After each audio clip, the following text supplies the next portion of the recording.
After accusations this week that its stay-put advice to people in Grenfell Tower may have cost lives, the London Fire Brigade explained to the public inquiry that there was no safe alternative.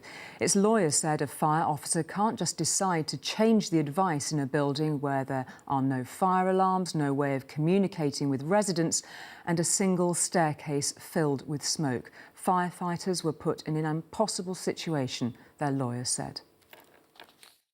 They were heroes on the night, but the actions of those who fought the Grenfell fire, and in particular those who commanded them, are now under dual scrutiny from a government inquiry and the police.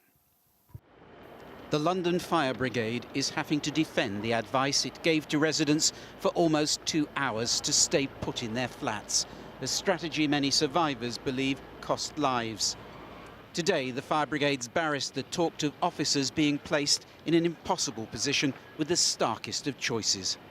The appalling dilemma, I mean really appalling dilemma, which control officers face in circumstances such as this, is that they cannot know when considering whether to advise residents to leave their flats, whether they may be directing them into a dangerous, untenable and potentially lethally toxic conditions.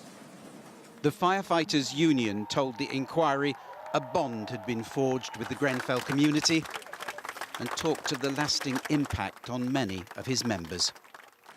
They will never forget that night, and some of them remain traumatised. The fire presented challenges beyond their knowledge, experience, training and procedures. Like other witnesses before him, the union representative pointed a finger at the refurbishment, which he said had turned Grenfell Tower into a death trap. The London Fire Brigade did not create the highly combustible death trap. Scotland Yard today said the stay-put strategy will be part of its own broad investigation, with the Fire Brigade one of dozens of organisations and individuals whose actions it will be looking at. Danny Cotton, London's Fire Commissioner, said she is standing behind the actions of every single firefighter involved here that night.